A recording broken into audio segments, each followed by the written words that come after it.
মাসের অন্তঃসত্ত্বা, আমার গর্ভের সন্তানের কি হবে? ও যখন দুনিয়া আসবে, মুখে যখন কথা ফুটবে, তখন বাবা ডাকবে কার? সম্মানিত ভাইরা, এ মেয়েটাকে কি সান্ত্বনা দেওয়া যায় বলুন?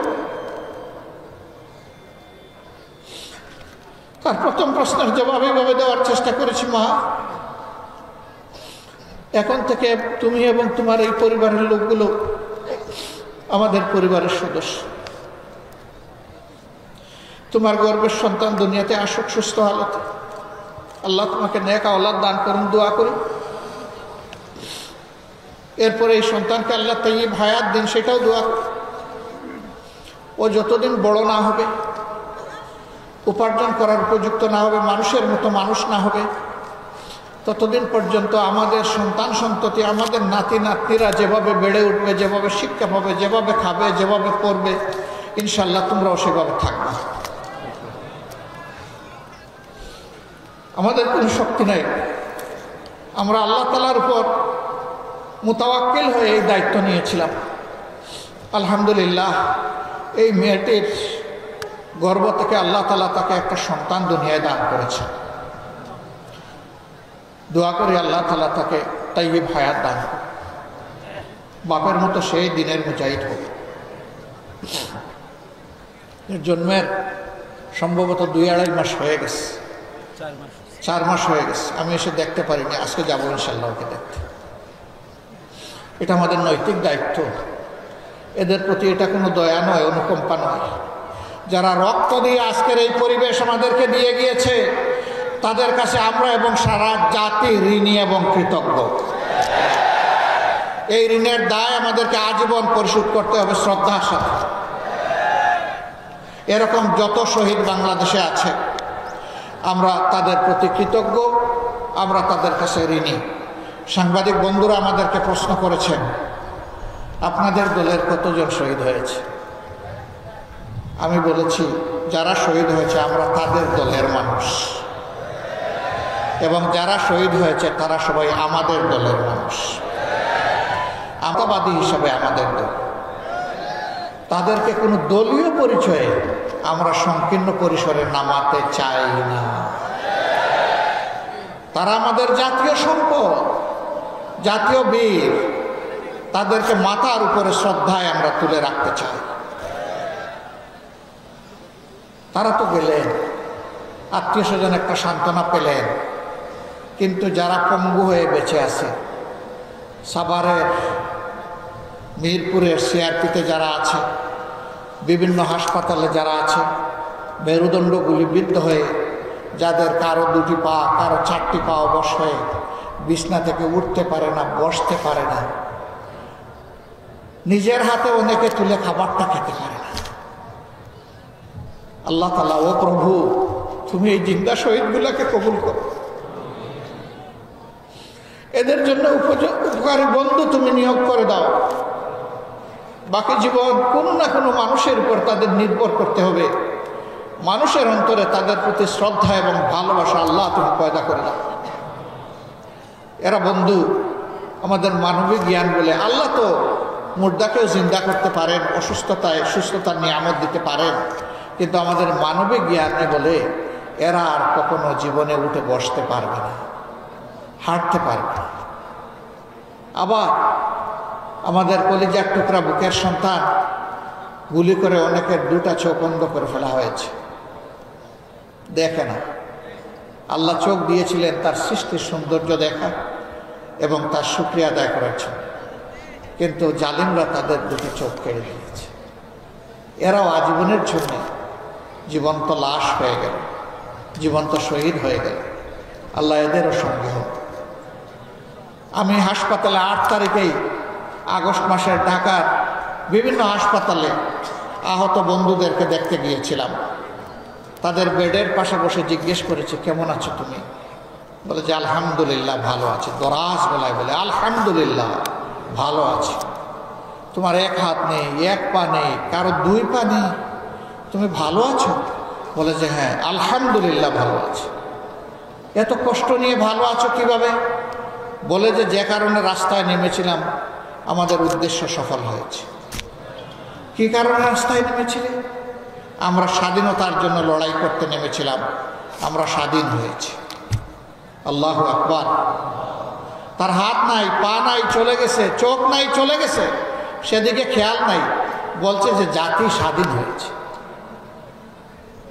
একটা গোষ্ঠীর, একটা দলের জোর করে চাপানো গুলামি থেকে এই জাতি মুক্তি পেয়েছে। সম্মানিত ভাইয়েরা, বলেছিলাম হে বুকের সোনা, তোমার তো একটা হাত চলে গেল, পা চলে গেল, তুমি তো আর স্বাভাবিক জীবনে আসতে পারবে না। জাতির প্রয়োজনে আগামীতে যদি এমনটি লড়াইয়ের প্রয়োজন হয়, তখন তো আর তোমার পক্ষে কিছু করা সম্ভব হবে না। চিৎকার দিয়ে বলে অবশ্যই হবে। যদি আল্লাহ আমাদেরকে হায়াত দেন অবশ্যই হবে। হাত একটা জাতির জন্য গিয়েছে, প্রয়োজনে আরেকটা হাতও দেবো ইনশাআল্লাহ।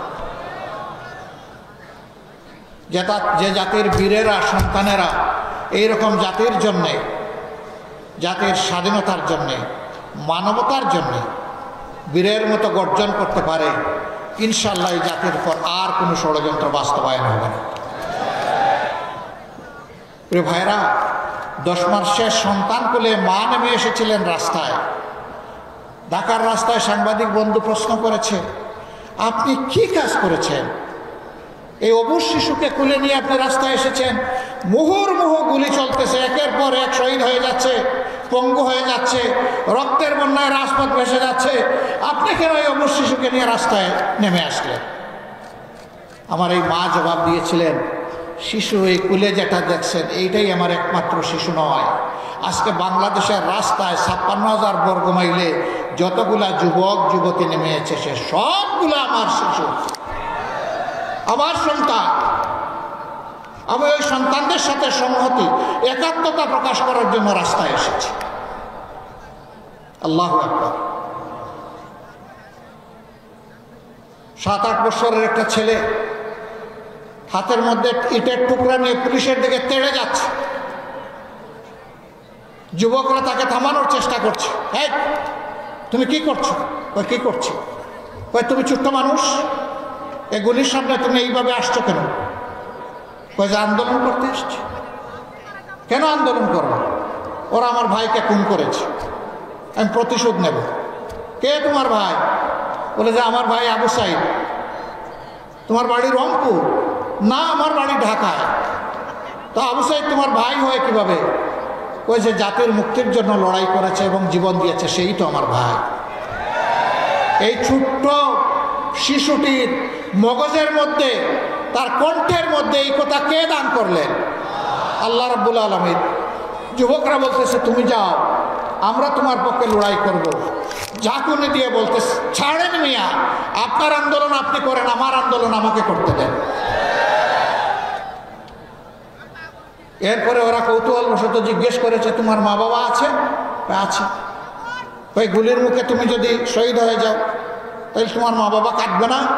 ওই না, আজকে ঘর থেকে বের হওয়ার সময় মা বাবাকে চুমু দিয়ে বলেছি আমি যদি শহীদ হয়ে যাই আমার জন্য তোমরা দুঃখ করো না, আমার জন্য তোমরা কেঁদো না। আল্লাহু আকবার।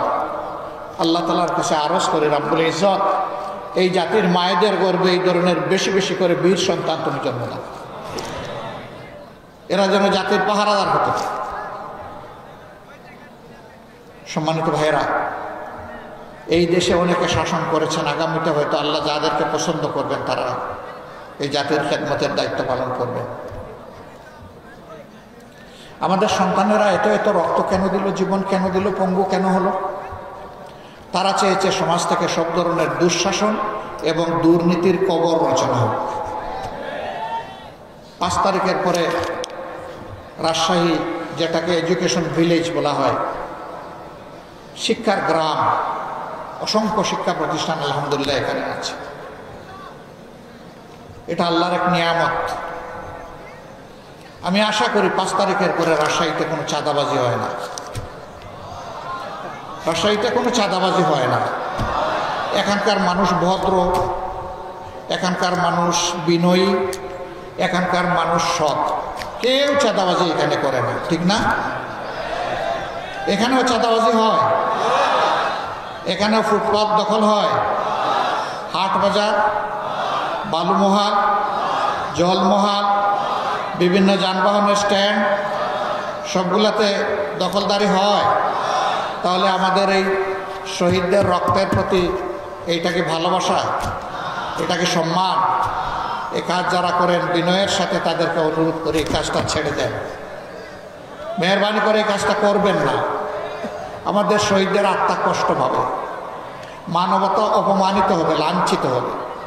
বন্ধু, এই কাজটা ছেড়ে দেন ভাই, আল্লাহর রাস্তায় এই কাজগুলো ছেড়ে দেন, এই কাজ আর করবেন না।